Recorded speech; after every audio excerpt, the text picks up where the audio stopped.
What's up, guys? No. Welcome. No? So cooked. Welcome to Trims and Talk. What's going on? All the credits. I just wanna talk with my brothers, is that too much to ask? Might as well look sharp, cause I'm doing it too. Trims and talk. Trims and talk. Trims and talk.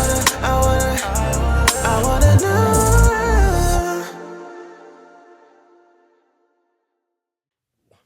Hello. Yeah, We've not really introduced Yeah.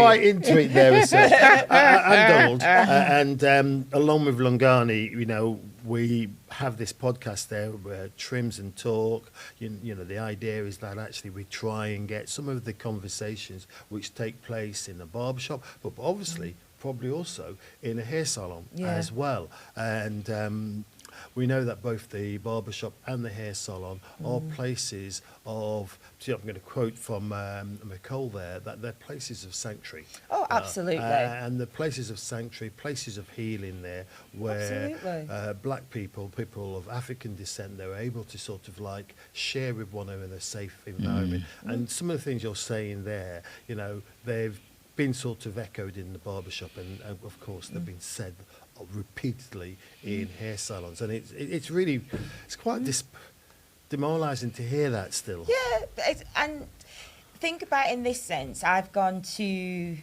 University of Hull. Sorry, I've done my teaching qualification for a year, and then I've gone into further education, hoping to change for them to see that there's development to be made.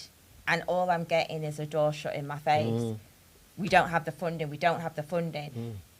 But people of colour have been here for over the 70 years. 70 years, the Windrush generation. So you can't now then turn around and say, we don't have the funding. You've had money for 70 plus years, like you're saying. But in a way, isn't it? I mean, you're supposed to reflect the population you have. Exactly. So if the population you have, just from a market point of view, I mean, I was in Tesco's the other day down at Archer Road, and I was going down one of the aisles, and down the aisles were big packets of rice, etc. there. Now, when I first came to Sheffield 40 years ago, you were not getting big packets of rice, in which clearly they know their market. You know, there's a large Asian population there, there's a large African population in that area there, where people want to buy rice and plantains and things like that. They just put it in. And again, even some of the makeup brands like Fenty, for example, Rihanna's brand, she brought out 40 different foundation shades because she knew there was a demand. Yes. Whereas no other brands were doing it. Yeah. It went to a certain shade and then kaput, it stopped. But we weren't catered for. You know, I remember as a young girl going into Boots with my friends at school, and they had the Maybelline Mousse, which was absolutely horrendous. 2 shades. We are not the same shades, and we don't have the same undertone. No. So again, And we have many shades. exactly, we have many different shades. Look at the three of us here. Different shades, it's true. Many Very true. shades. And that's my point. Like, some brands are looking at their community and realising we are not serving our community. And I think I read a couple of years ago, by, is it 2050 or 2060, we're all going to have some sort of mixture of colour in us. Yes, it's frightening some people out there. We know that. It is But let's frightening not some. be GB News. Yes, exactly. It is frightening some people, but again, That's reality. It is reality. You love who you love. You want to be with who you want to be, and you know. I spoke to my grandmother. My grandmother is from Guyana, and I remember when my cousin, I think it was my cousin Lily, was born, and my nan said, "Oh, you may not know this, but this is how our family line started. It was it was a mixture of different ethnics, all blended together." And she said to me, "It's so nice to see the family expanding and changing again." You know, so again, Yeah, yeah. So it's something which comes from the heart for you, isn't it? Yeah, Yeah. absolutely. Yeah. And, you know, and as a little girl, I remember as well, my mother had makeup, and it was called, I think it was Fashion Fair. But this was like gold dust, absolute gold dust. I weren't allowed to play with that. That was all hell could break loose. And, you know, I remember getting on the train or going in the car to London to source this particular makeup brand, what was for us. Whereas now we have changed and evolved. I can easily now walk into Boots on Fargate in Sheffield, and there's several different brands in there what cater for our foundation type now. So you have that in the sort of commercial sector. One would expect that to be replicated in the educational sector. Exactly. Yeah.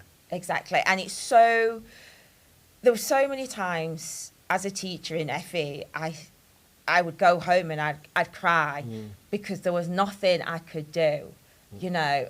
And as a teacher, you do not want to fail your students. That is one of the worst things that can happen to you, that none of them have passed their qual. But on the back end of that, you want to give them encouragement. You want them to walk out of that door and feel empowered. But as a teacher, I knew I weren't doing that, and I was letting them down. And it used to really, really, really hurt, because there was nothing I could do unless I used my own wages to go to Boots or Superdrug or Primark and buy a different ranges. But then that was not, I've got bills like everybody else to pay. So again, you look at the curriculum and further education, why are we not changing? Why are we still stuck in this, it's one way and that's how it has to be, which is not, you're not serving the community, and you're not serving the people that are employing them either, because they're not employable on the back end of it.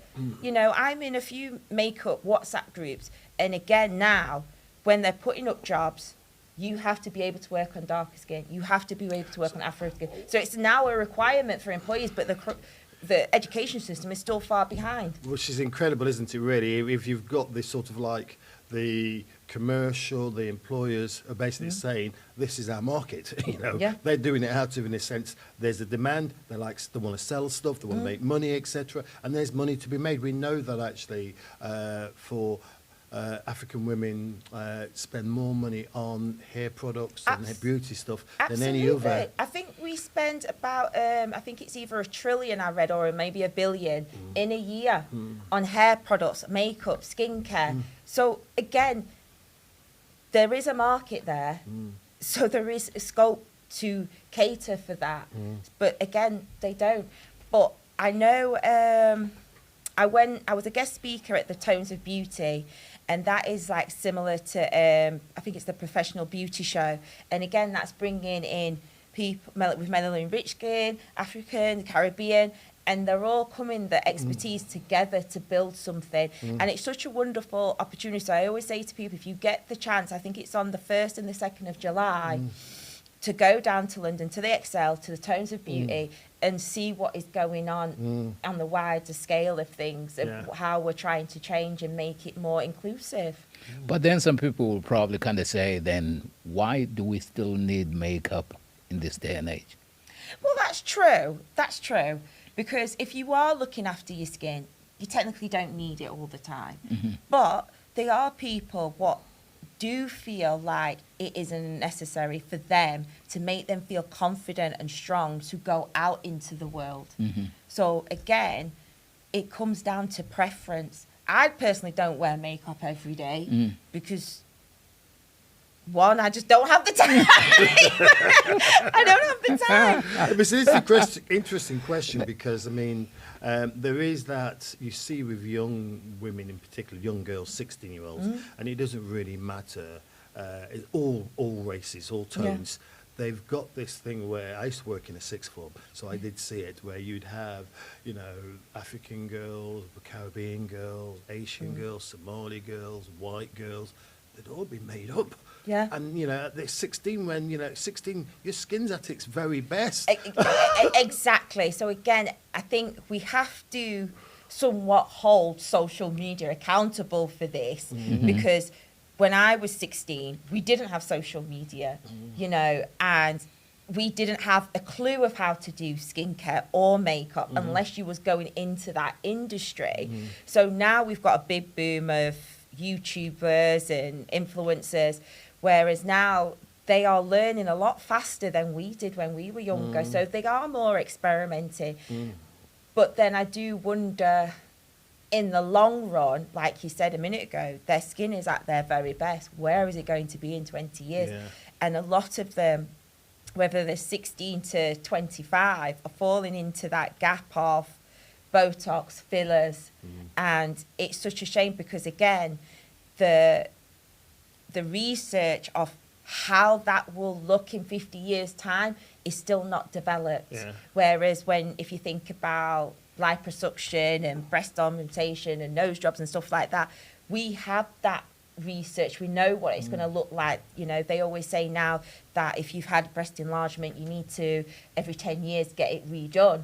But we don't know how Botox or fillers are going to react in the face as we get older. Which just, you know, I mean, for women, there clearly is, you know, this incredible sort of like social pressure to look a particular way. Absolutely. And I think increasingly, since, you know, we're talking about men as well, that it's for men as well, isn't it? Yeah. Men, you know, we're being told you're supposed to look like X and Y and all the other ways. Yeah, like body dysmorphia is becoming more and more popular for men and women. I feel sorry for men because now you can go on to Instagram and it's all about being in the gym and lifting this weight and taking steroids to get bigger and stuff like that. So again, we have got to a kind of place where body dysmorphia is becoming more and more and more popular, and it is frightening, especially with the young girls, because again, hair extensions, makeup, you know, wanting to use these face filters, yeah? Oh, yeah. Yeah, so again, we are getting to very much, and it's quite scary when you sit back and you think about it, because we're starting to morph into one person. Oh, yeah, like a particular look. Yeah, and body-wise as well. You know, how many women recently have passed because they wanted a BBL and stuff like that, and women have been travelling abroad to have cosmetics to look a certain way, you know, and it's getting... There is an more... whole industry, isn't there, behind that there? I mean, you hear about people going off to Turkey and getting X, Y, and Z done, and then it goes wrong. Yeah. And then you come back with a big afro. For us. Hey, tell You me know? where that is. No, for Because real. a hair transplant one is It's a big a- one. Yeah, It's a big- a hair transplant is Yeah, a big, yeah. very, very big one. I think I saw it on Instagram. It was ages ago, though. And there was this video, and this guy was on a flight, and he must have been coming back from Spain or Turkey, and the whole rolls was men. It's got like with bandages. with bandages in the back of their head. And I was just like, what? So again, that body dysmorphia, again, is like you have to have this luxury long hair. But again, that's again with... When I look at the footballers, and I have to Yeah, say, you remember I am when- so envious. I don't watch football. The Remember when footballers, we- they've all got this You know, fantastic what do you mean? hair. And I'm Hey, thinking, you- like lions. You remember, because the first case was the Wayne Rooney one, Yeah. when Wayne Rooney started losing his hair. Oh, yes, and he had I to have vaguely his, Yeah, and then we all... yeah, and he had to have Yeah. his, But his now hair you see a transplant. lot of the black footballers when they're doing it in the rows, and then they've got the bush bit there, and I'm thinking, how have you got hair like It's that? genetics, bro. But even no, It's either genetics or it's good hair products. good hair products, and I'm And it- envious. and Okay, it- that's the bottom line to it. I'm envious. But there we go. That's where the slope starts. You feel envious, It's a slippery and then you slope. go on the social media. Social media start pushing it to you, and then you're like, "Oh, yeah, it is starting to thin," and then. Right, then you start going into Boots, looking at different products, and you use that for maybe 4 years, and then you're like, it's still not working. Okay, then I'll start hair transplant. So again, that's how that all starts again. And again, like for us women, we was told we had to have straight hair. We had to have straight hair. I remember being small and being very envious of when I was in the hair salon wanting straight hair. And I remember my mother saying, no. And I remember we was going on a trip to Jamaica, And I begged and I begged and I begged to get my hair permed. And at the age of 8, I started perming my hair. And I started doing that till I was, I think, 25, 26.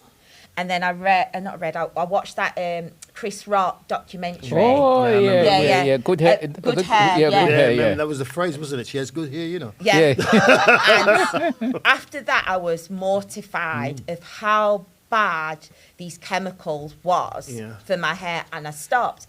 And I think last year, or was it? I think it might have been last year. They're now saying that these chemicals are causing fibroids and things like that for women, and making it very hard for us to have children. So, again, like I was saying about the Botox and the fillers, we don't know enough. So in a way, really, I mean, you mentioned before about social media, and we know social media in so many respects, in so many areas, amplifies those issues which are there already, which have been long-standing issues there. And as you've been talking, it's, even that little bit of laughter and joke we had there about my sort of envy of those footballers with their hair there, and I'm thinking, well, actually, if I was a 16-year-old boy and I'm watching football on a regular basis and I see them guys there with such luxuriant hair and I don't have that, I might think, well...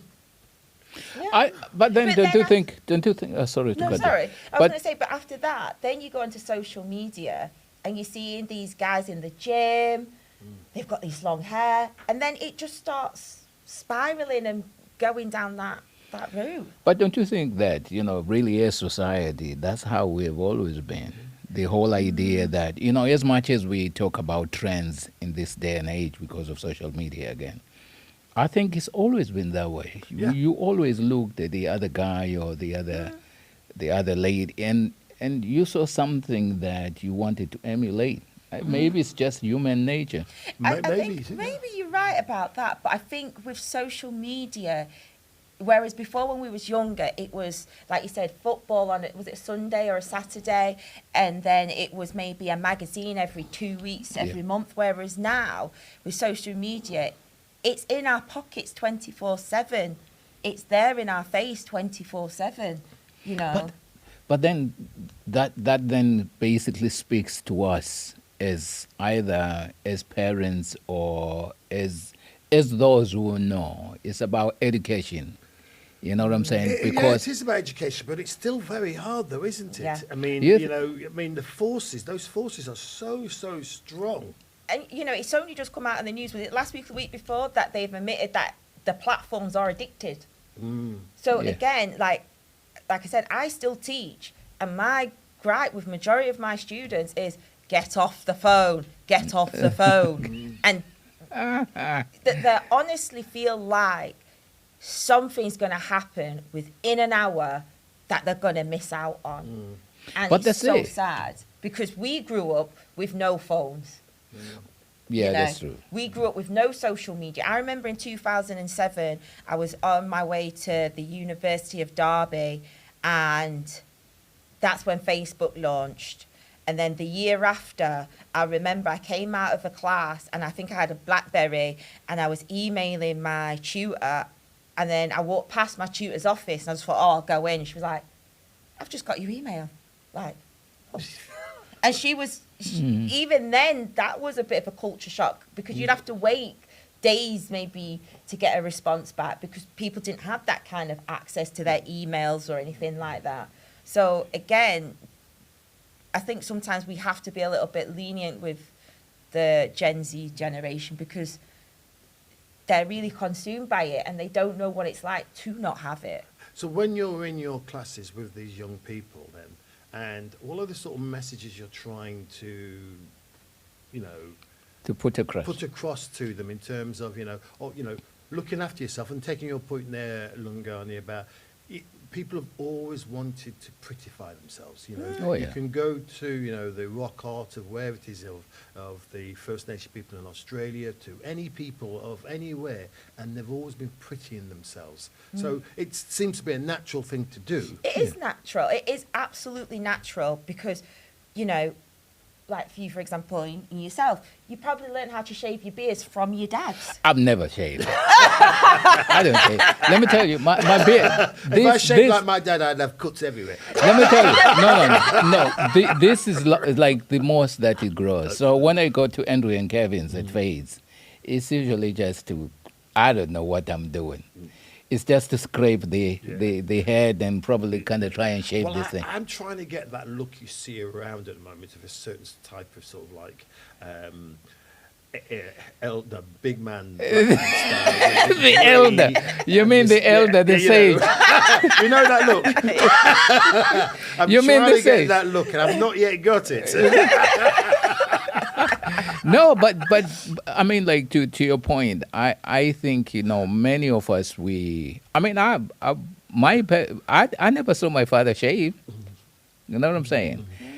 Cause even like he used to just cut off his hair because he had curly hair. I think there was something in him, in terms of his bloodline, if you trace it down. So, and he grew up in that era back home where if you looked like the other, there were other connotations that came with that. So for him, he would shave his hair. He always was bald. No, like literally probably every other day he shaved his hair.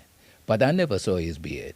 You know what I'm saying? So for me, it's the same. My boy is probably got more facial hair than I do. But again, it's that. But for me, why this conversation here is an interesting one is because I have seen that, especially around young men, this concept of what do you call it, skincare regime. Yeah. You said that with a certain type of. I have been fascinated. No. I have been fascinated about that. You know why? It's because you're so into your routine. Your skin routine. And what I mean by that is, I call it cavemen. That's what I nickname it as. Because whatever your father did, you follow suit. And what I mean by that, if your father just used soap to shave his beard, that's what you did. Yes. You didn't go out to Boots and get the best Gillette razor. You just got a disposable one and that did the job. Oh, yes. Whereas now, you're becoming, again, the brand industry, they're pushing more skincare and looking after yourself and well-being. Now you're taking an interest of, I don't want this plastic razor. I want a nice one. I don't want to use soap because soap's drying out my skin. And right, so Elemis then creates a range for men, shaving balms, aftercare solutions. It's the same with Clarins as well. Yeah. So before, you guys never had that. No, there was no. Moisturise our skin, and that was it. Yeah, No, it was Vaseline. And out you went. It was Vaseline. Vaseline, And I'm looking body good lotion, still. Yeah, body lotion, whatever was on the side, Yeah. you just picked it up. Whereas now, men are I don't know if you've noticed as well, when you go into Boots, the men's range on their side has grown 10 times. You've got so many different deodorants, different skincare products. So again, we are changing because I think we're becoming more aware. And again, I'm not going to knock social media, but again, this is why it's good. They're educating as well of how we should be looking after our skin. But again, back to that pretty fine bit there, and it makes you feel good. You know when you're going out, and actually you sort of like. People, use a phrase like you scrub up. Yes. You scrub up and you feel good. Your skin feels good, your hair feels good, your beard's been done well there, you got yourself some nice outfit, nice smell, nice. Oh, you yes. think I'm top. Yeah, but then again, if you've noticed, you start to walk different as well. You walk with more confidence. You pull your shoulders back. And that's what it is. And I know people are like, but it's an illusion. Yes, it may be an illusion. But if that helps you get through your day, then why not? If you are not harming anybody, why not? And that's what I was going back to my point of wearing makeup for women. It gives them that self-confidence, that self-belief. You know, that woman possibly may be going into a board meeting with 20 men, which are all snoring and saying she shouldn't be here, and she's got to get up there and give a presentation where they all probably might turn her back. But her wearing maybe that bright red lipstick gives her that power of authority of, yeah, I'm here and I'm here to make business. If you're not going to get on board, then get out the door.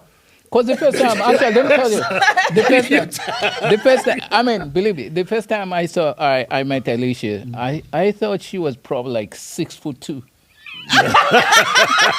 You know what? No, because she carries herself, you know, there's some people basically are like, Yeah. I know who I am, and therefore the way There's a physical presence. yeah, even Yes. like certain spaces that she inhabits. Because I met the first time I met you was around the Morbos. I think so, yeah. I think We so. may have met before, but around the Morbos, I started noticing that. I feel left out of this, so I've not been to the Mobos. Oh yeah, the Morbo Award. Not this year. The one when Sheffield had the Yeah, the Morbo one we had in Sheffield. yeah. You must have done something. You must have gone to the Fringe at the Winter Gardens, though, for the Mobo Awards when it was in Sheffield. No, but remember, he's a well-traveled. He probably was abroad. Oh, I yeah. think I These did ones go- were always jet flying. No, everywhere. don't you go there.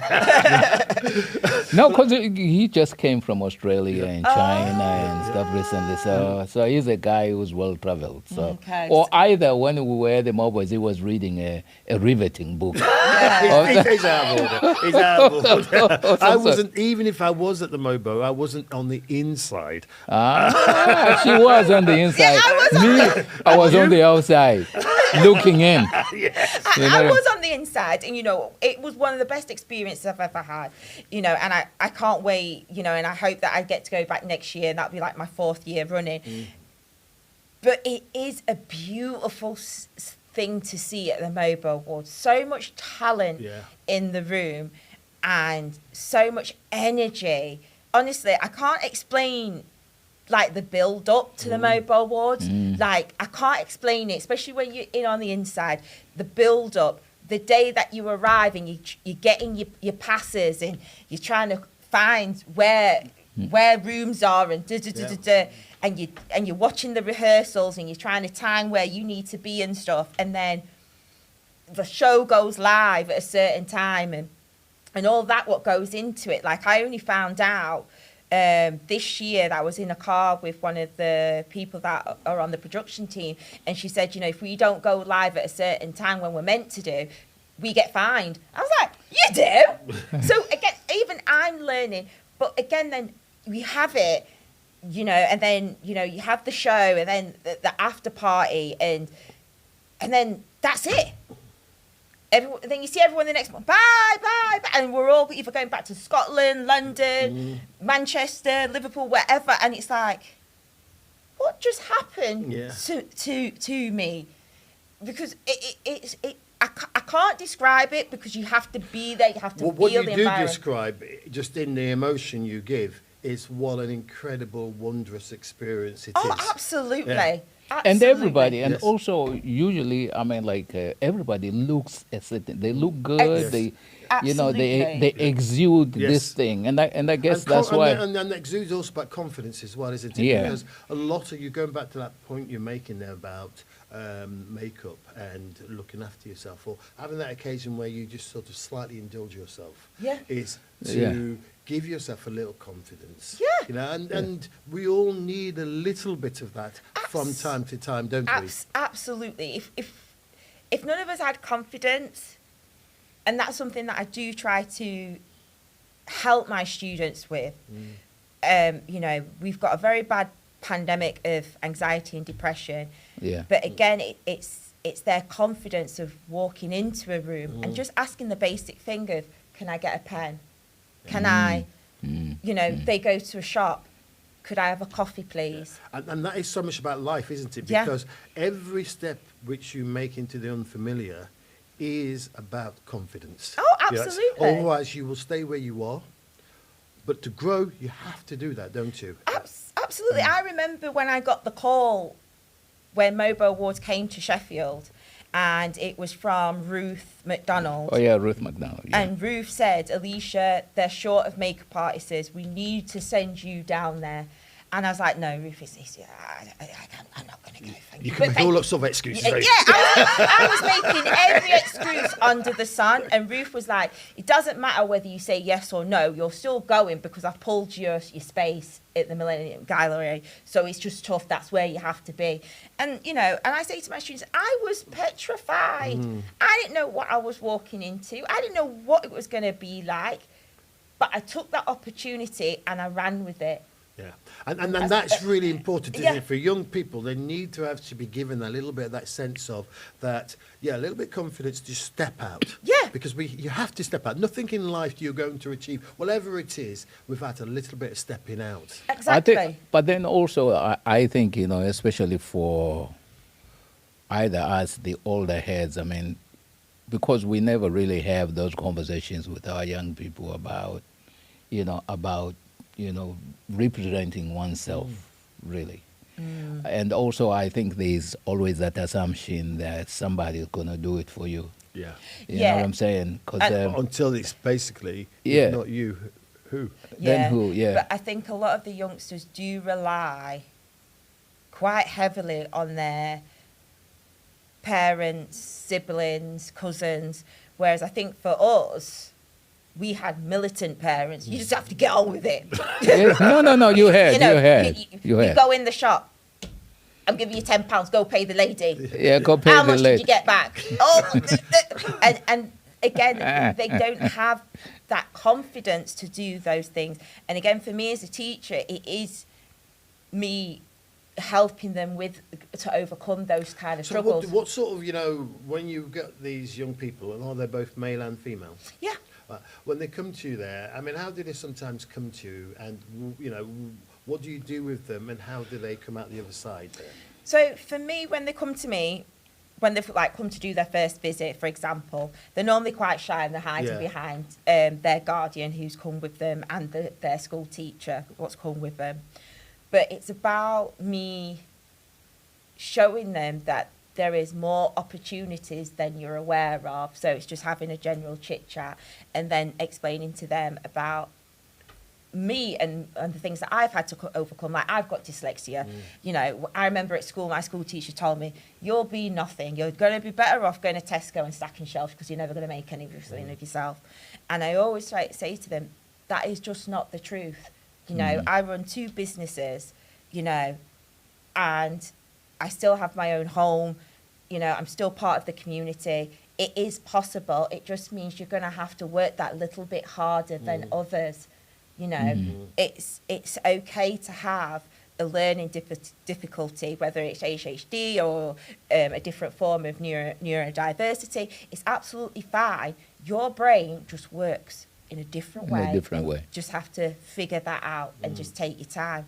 So once they then start, it's about, right, so what do you do at home to make yourself feel beautiful? And they might be like, oh, well, I've just gone to Primark, I've got a couple of face masks. I don't think I want to go into being into makeup or beauty. And I'm like, that's fine. That's absolutely fine if you don't want to have a career in it. But what would be good is if you learn these skills, just so you know how to look after your own body. And if you're going for an interview, because you're all going to soon want to get a Saturday job, and you need to be able to present yourself. And not even that, at some point further on down the line, which I'm hoping is quite far down the line, that you'll want to have children and you'll want to show them how to look after their skin. And they're like, oh, I didn't see it like that. So once we've got to that part, again, it's then helping them understand the practical. I kind of work a bit backwards as a teacher. I get them doing practical straight away. Because if I get them doing theory, I don't want to do this. I don't want to do this. They lose interest. They can't see the point. So I work backwards. Get them doing something practical first. Then we'll start implementing theory. And then I'll get them to do their assessment. Once they've done their assessment, I'll be like, look, you did it. There's your certificate. You've done it. And it doesn't matter if you don't want to do beauty. But these things can help you. You could even do it as a little side hustle if you decide to go to university. You could be doing mini facials or doing people's makeups when they want to go out. But it's also a big business. Exactly. Oh yeah. I mean, very that's big the thing. business. I mean, it's like I have a niece she's doing fashion design, and my mum, her grandma, was a seamstress. Oh, wow. So it's really beautiful to actually see that sort of link there. For my mum, the opportunities were just to be a seamstress, and she used to make dresses for people when they're going home back to Jamaica or wedding day. You know, go Miss Mac Yard or Aunt Girlie Yard, and she will whatever. So it's great, and that she's into the fashion bit, and we know the fashion world's a big world, not just in terms of sort of like going down the the catwalk. It's also about the designing and everything else like that. But the same is true of the area of beauty, isn't it? Yeah, because I think a lot of people think makeup just happens. It doesn't, but it follows fashion. And I'll always say to my students, right, you need, whatever industry you're wanting to get into within makeup, say for example, like for me, I like to do more bridal makeup. I'll watch Bridal Fashion Week to see what the latest trends are coming out, because I know they're going to filter down to us eventually. But if I can get a bit ahead of the game of what the makeup looks is going to be. And we know that for weddings, there's some money being spent. Oh, yeah, Absolutely. You can have a small wedding and you can have a large wedding.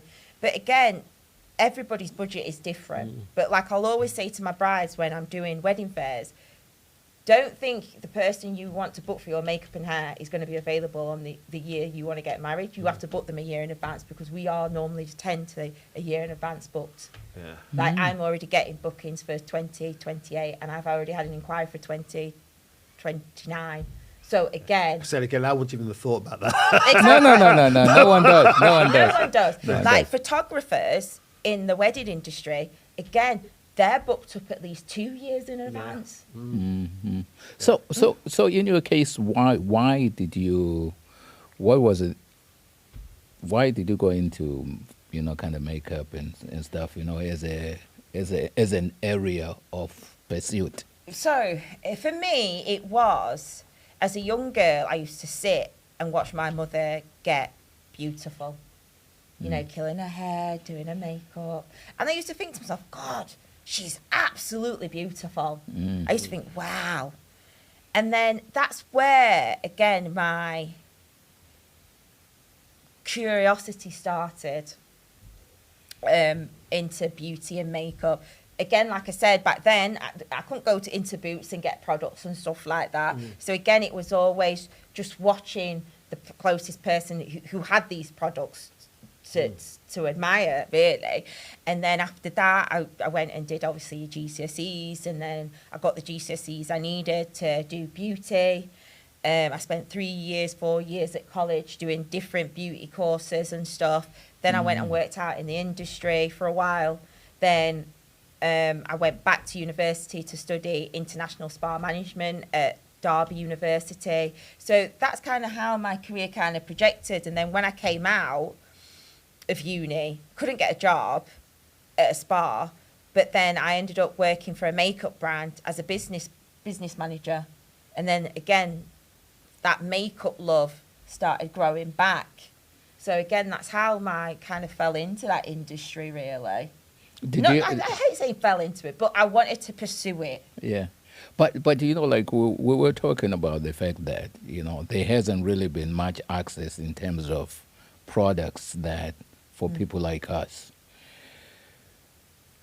Why isn't many of us actually doing something around that space? Because I know, many of us, we will talk about, we have no access, there's no products that are for us. We make the products ourselves. Yeah, because recently somebody said, the master will never give you the keys to I started up the tools to burn down their house.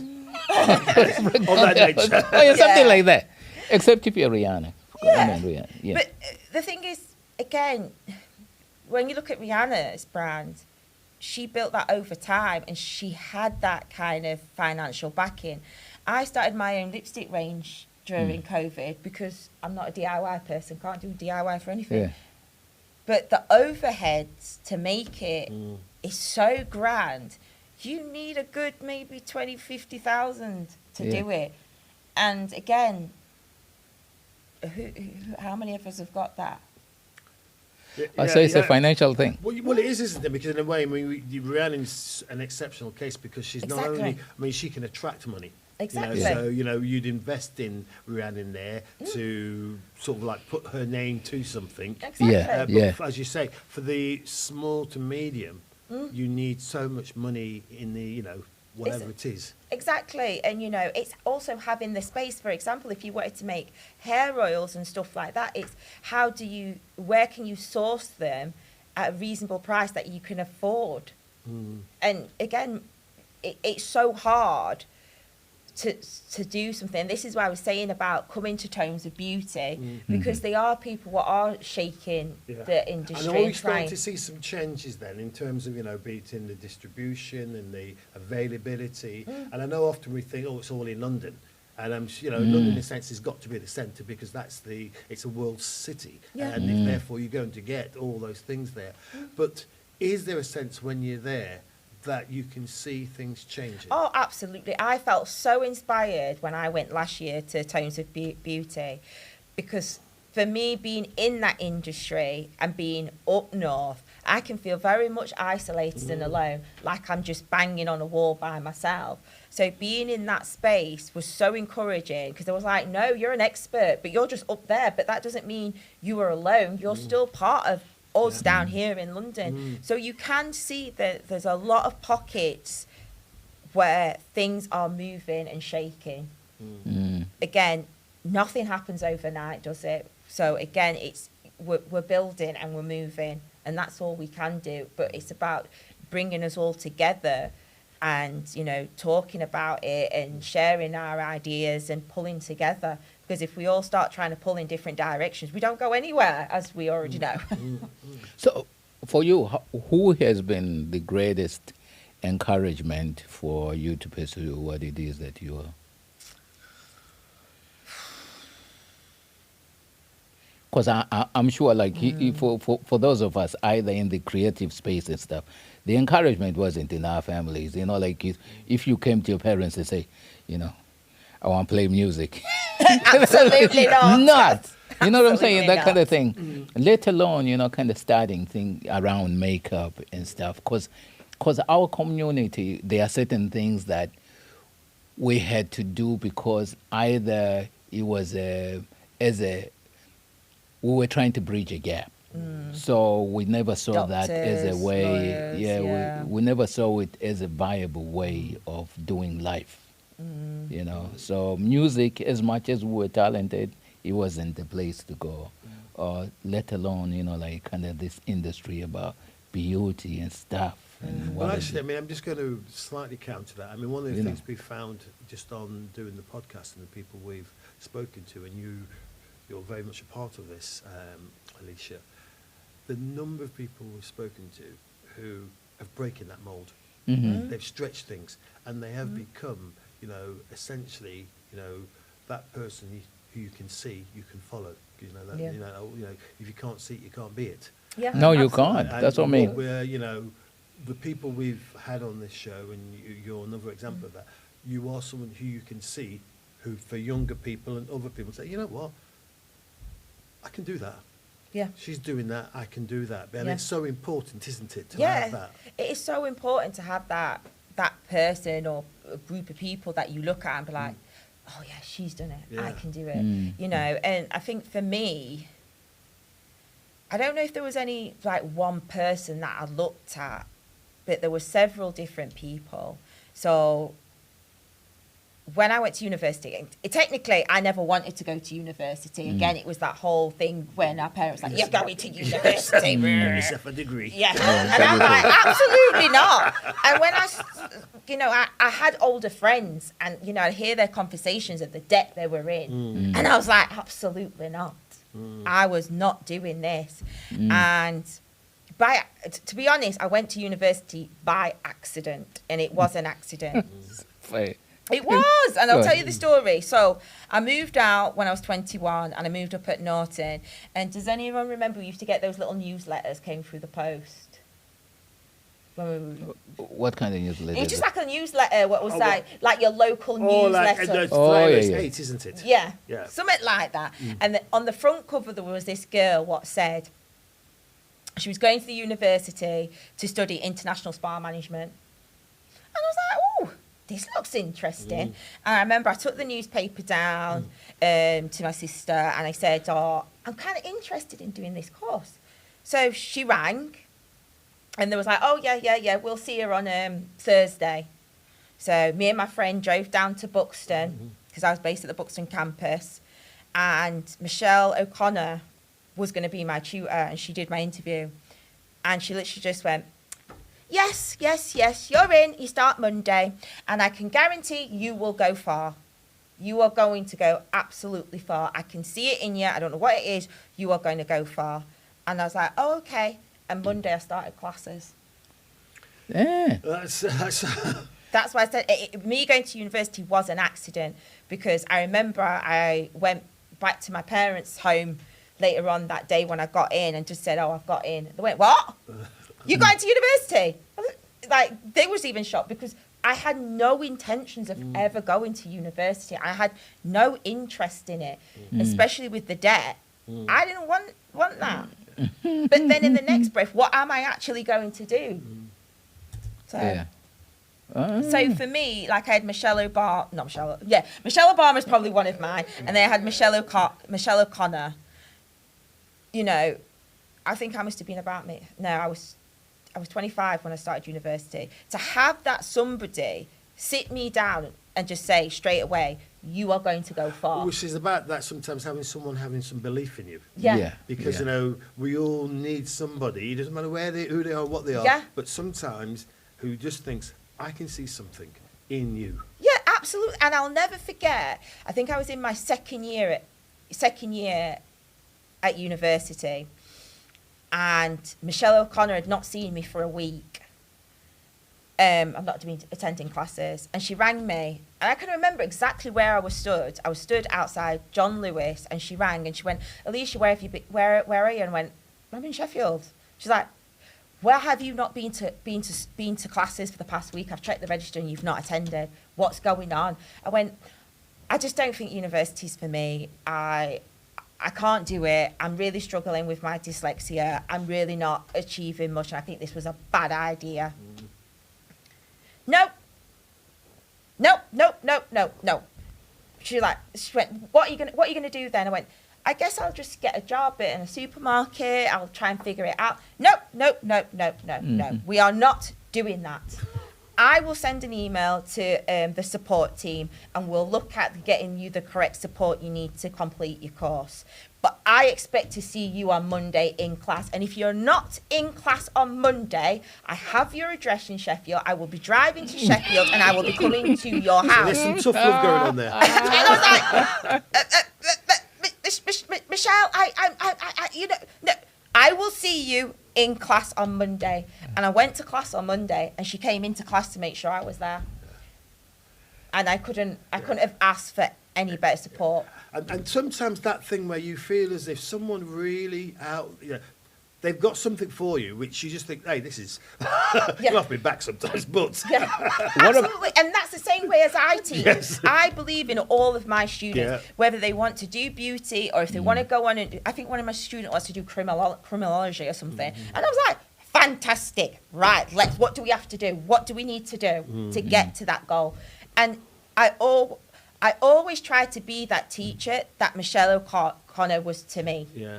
Not the teacher that told me when I was at school I'd be nothing more than good at stacking shelves in a supermarket, because that doesn't help anybody. Yeah. So, because I was a teacher for a long time, and what I get from I was talking about this yesterday, we were walking with someone who was a fellow teacher, and I was saying something about this idea that in teaching there, you really have got to lift the person. Oh, You've yeah. got to lift them to make them feel as if that, she was talking about this school and it's not doing very well, etc., etc. And I was sort of saying to her, yeah, because in some cases, the teachers aren't very good. That's the bottom line to it. Yeah. They're not very good, and they're not interested in the kids and all those other bits there. But To defend them though, if you are now if you're a teacher in the education, you are getting pressure from upper management. You're getting pressure from the students, the pressure from the parents.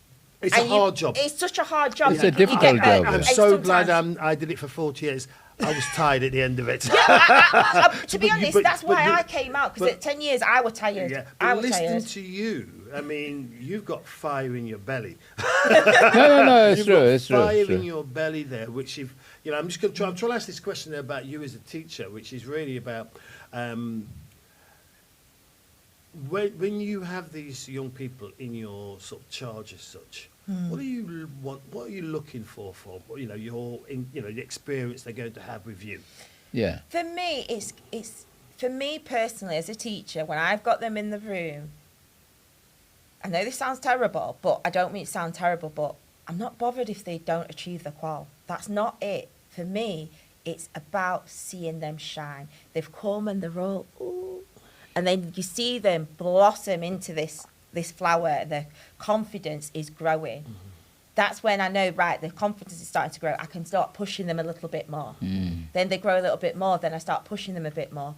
And yes, I should be focused on getting them through their qualification, because that's what it is when you're in further education. You just need to get them through. For me, it's not about that. It's getting them ready to face the world outside. Mm-hmm. And we all know from our own experience, whether it was good or bad, we've all had a few good and bad experience outside in the world. And again, with them suffering how they did in COVID and the lockdowns with their mental health, they are more delicate than we are. Than we were. We were very resilient, very resilient. You could drop us in the middle of the ocean and we'd somehow figure it out. Mm-hmm. Whereas now... Well, although we do know, I mean, again, get back to what we do here and the work I do, Sacrament, places like that, people, I'm going to say metaphorically drowned. Yeah. They drowned and they are drowning. And, it's how we can find ways to actually, get them to shore. Exactly. Get them to dry out, get them to actually sort of be able to go forward again. And what you're doing with your work there with the young people there, who in some cases are struggling at school, are being given opportunity to sort of look, make themselves feel good. Because if you don't feel good, it's really hard to excel. Oh, absolutely. It's impossible to excel if you don't feel good about yourself. And before I went to the Mobile Awards, so Mobile Awards happened just during their start of their half term, I set them a task of, right, you've been asked to go to the Mobile Awards, you have to get to Corporate Live for 10 o'clock for showtime. How do you get from Sheffield to there? They didn't know. I said, you can't ask your parents for a lift, you can't ask auntie, grandma, anybody, how do you get there? I guess we take the bus. Right, what bus do we take? I don't know. But again, it's building them life skills in them to give them that confidence, because they're not always going to have an adult to hold their hands, Well, it's a good exercise, that, because it's a real... I was going to ask you actually, Donald. I mean, I asked Eleasha about this, about her, the person who inspired her to actually get to where, who was part of her encouragement system. Who was yours? Yeah. Who's mine? I'd say the person in my second half of my career where I felt most myself was my principal. And I may have said this before.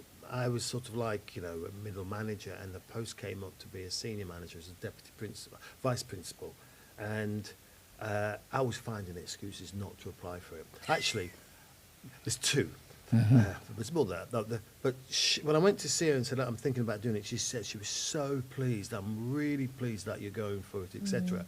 But the story I always like to say with that is I'd then gone down to London and was sort of to see my brother. And he'd just become a deputy finance director in a hospital. He's a year older than me.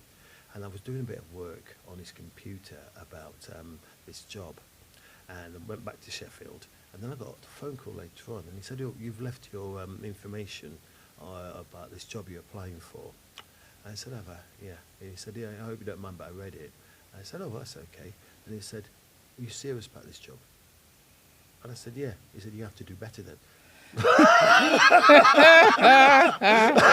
you had a Michelle Connor as well? Yes, it was. You have to, but it's my brother. So I was thinking, you can't be talking to me like this. But he was right. Which was, if you want it, You have to put You that have work to. into it. Oh, And if you absolutely. don't put the work into it, don't bother going for it. Yeah. Yes, don't bother going for it. You whatever. So it was him in particular, because there's obviously that sibling bit there as well. I felt slightly.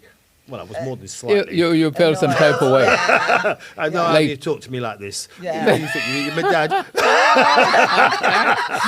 was yours. Yes, it was yours. I have no idea. To be honest, I think in my case, these conversations for me are usually what inspires me in a lot of contexts. You know, one thing I've learned, like in the last few years is I think we can't underestimate, the conversations we have with people. And I think sometimes if you are listening to others, you'll suddenly glean a variety of information. So my conversations that I have with people are so inspirational.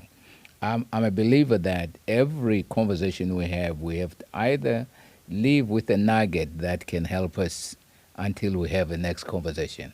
Yeah. Because remember, I came to this country just on my own, without any family, without any support. So And that's over an the years, amazing achievement. And some of the youngsters now can't even leave Sheffield. Or some of Yeah. my students can't actually even get on the bus. They have a That's taxi it. provided for them to get them from home to the studio. That's it. So for So me, that's amazing. it's the Clinton McCoys, the Leroy Wenhams, the Ogo Osamo, those guys who basically became my tribe and my family. And now the Donald McLeans, the elders. The elders. What's also interesting, though, to pick up on Yeah. that again, which is, the intergenerational bit.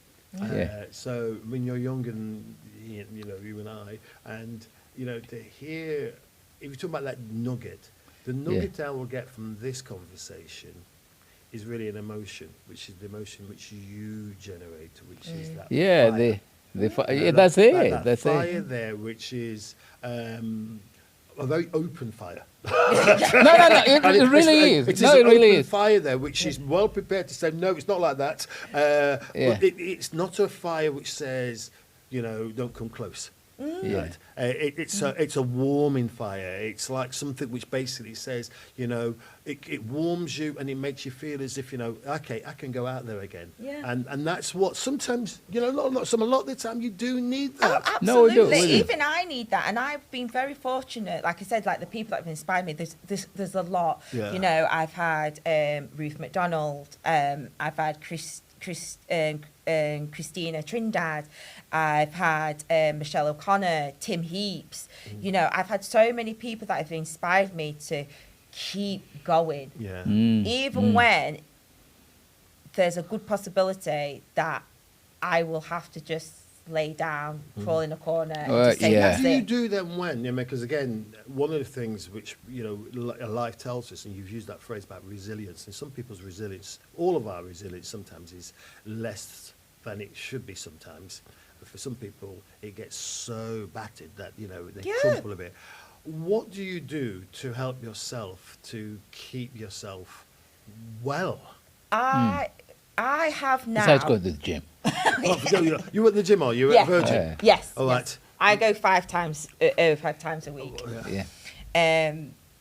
So for physical, I would say mine's the gym. So I do 2 hours a week of Pilates, 2 to 3 hours of weight training, and then I do an hour of swimming. So I do quite a lot of physical activities. But for my mind, especially for the past 2 years, I have made sure the circle of people I have around me now are people that will help keep me on track, help me rebuild my resilience when I feel like I'm going through. Good example, last year, I'd say September to December, I was going through a very hard time with the business, and I was very, very worried, to the point I wasn't even sleeping because I didn't know how we was going to make it to the next day. And my friend Chloe McIntosh, which I think you guys should really interview, really good, she and Christina kept me going, because I was like, this is it. there's going to be no other choice besides to close down the business and go back to work in a college, which is my worst nightmare. Yeah. And that is my worst nightmare. And she'd be like, no, we are nearly at the end, Eleasha. We're nearly at the cross line here. We can do this. Just get everything else, what needs to be done and signed off. Just get it done. Just get it done. And again, I had my cousin Rebecca and my cousin Nathan and Chrissy, what was like, you are nearly there. And having that close people around you is so important when you feel like, especially in business and you're at your breaking point, is to have that good solid I don't want to call it community, but circle what keeps you together. Because people say in business, and particularly for black business people, it's so lonely. Oh yeah, I feel lonely all the time, but because now I've built up that circle, I have a wide range of people in that circle. Like I've got an amazing accountant. There's Chloe, she's a broker and bridging for mortgages. I have Christina, what's been in business for a long time. My accountant, Jan, he's been in business for a long time. So again, with those people that I have here in my circle, they know other people. So I've met those other people. So again, my circle has grown to the point where I can send a message to one of them and say, I need a solicitor for X, Y, and Z. Don't worry, I know somebody. Just within an hour or even a day, I've got their contact details. But like, oh, somebody from just passed on your details. Oh yeah, I've worked with them. What do you need? How can I help you? And again, that sometimes can help make business not as lonely. Yeah. And it is about like going to the Business Sheffield network events and building up your network again, because it is lonely. But when you have that small circle around you, that resilience, that loneliness doesn't feel as lonely anymore. And again, loneliness, if you carry on down that aisle or lane, it can lead to mental health problems. Yeah, in all walks. I mean, loneliness is such a we know it's such a contributor to such ill health in people at what age, whatever situation, etc.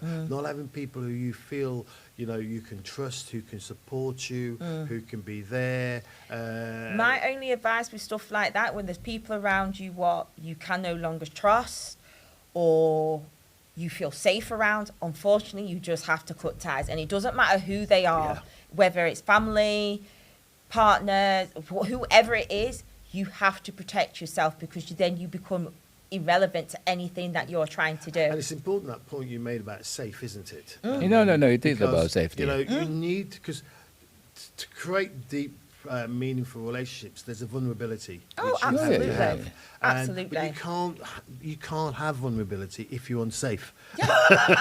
and that, for me, as I've got older, and the thing that I've realised more about myself, if I do not feel safe somewhere, the first thing I always say is, I am going home. No, this is the thing. That's the same thing I'm learning is I don't attend everything. There were times where, like you feel like you're going to miss out, but the truth is, I don't need to be there. Yeah. Sometimes That's safe for me. the thing, like what our friend Gambinga does is, Gambinga, you'll see him like probably first 5-10 minutes. And then the next moment, like, where is he? Man is gone. And it is that sort of emotional, psychological but that's beautiful, feeling though. safe. And, you talk about some of our conversations which I've had with Longani over the couple of years. We've worked closely together, and on this podcast there, I can only have because I feel safe. Yeah. That's it. And feeling safe, then actually you feel as if you're gaining from it there. That inner side of yourself can actually come out a bit more there. Yeah. And that gives you a bit more strength as well. Yeah, absolutely. And it's one of my big things. If I don't personally feel safe, whether it's physically or mentally, that's it. I'm out. And there's no conversation. It doesn't matter. There's no explanation. There's no explanation. The one thing that you'll hear out of me say, I am going home. And I will. It don't matter if I'm on the other side of the world or I'm in London. As soon as I say to anybody, I am going home. That is where you're going to find me. There's no point trying to ring everyone. Oh, Alicia's gone missing. Alicia's gone this. No, what did Eleasha say? If Eleasha said she's gone home, that is where she's gone. I hope we've made you feel safe. Absolutely. I never once stood up and said, I need to go home. I need to go home now. No, but remember, but to be honest, this has been long time coming because I did mention a while back, you know, Yeah, that you we will did, try and because for me, I think I again, like this conversation has why it's been fascinating for me is because it's not only just about just, you know, makeup. Because I think for me, why sometimes, you know, people will put, you know, use makeup and stuff. It's again, it's about, you know, how do you want the world to see you? Oh, absolutely. You know what I'm saying? I'm on the I'm sort of like doing like some pre-production for a documentary around, you know, like the psychology of ink, looking at things like, you know, tattoos and stuff, why people do that. And it's exactly, it factors in, you know, because whatever it is that we do is intentional. Yeah, it's you about know? being individual. Like, I have tattoos, and I remember people, oh, why did you do that to your body? Because I wanted to be an individual. I wanted to be different. Yeah. You know, and again, if you look back at, say, the 70s and the 60s, and I miss those times. Like when I look at the pictures and I see my granddad and stuff, and he's got his shirt on, he's got a tie. I'm like a granddad. She's a baby. I've seen pictures of my granddad, and I think, oh my God, he just looks so handsome. And now you see the generations where they're walking around with bonnets on their hair, and they've got sliders on, or they're walking around in their pajamas, and it's like, again, our mental health has taken such a toll. Our self-appearance has also gone. And they always say with depression, that's the first thing that goes, is your appearance. You stop caring about yourself. So this is why, like, makeup and skincare comes into it, because even though you may be frightened or you might have bad anxiety where you don't want to leave the house, but just putting on that lipstick in your bathroom just to go and wash the pots can just make you feel so good about yourself, you know, or that you've got a new face wash and it makes your skin feel really nice. It just lifts you that little bit more. That's it. No, that's true.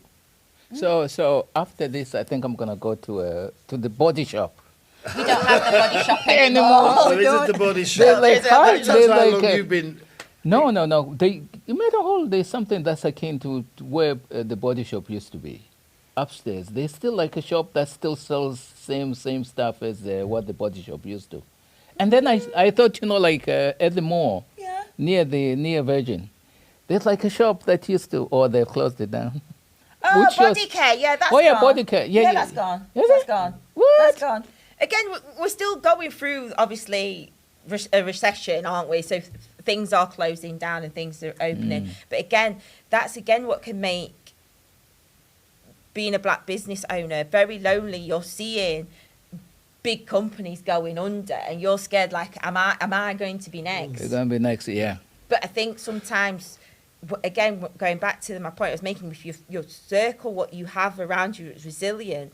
There's so many people in that group what's had to pivot somewhere within their business, and you learn from them about pivoting as well. You'll have a bit of agility, haven't you? Yes, exactly. yes. For me, for example, I do bridal makeup, and I love doing bridal makeup, but it's becoming now so insaturated.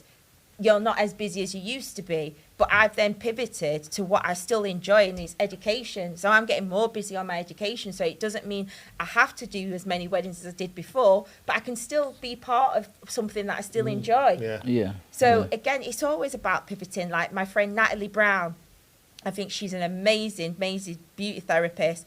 She's a wax specialist, and she had 2 businesses. She had one on Surrey Street in town and one on Ecclesall Road, and she could see what was happening, and she pivoted and just thought, right, I'm just going to have one location, you know. And And you're seeing other businesses what are collapsing because they can't keep the two businesses. So again, you're learning from your group of people that are around you.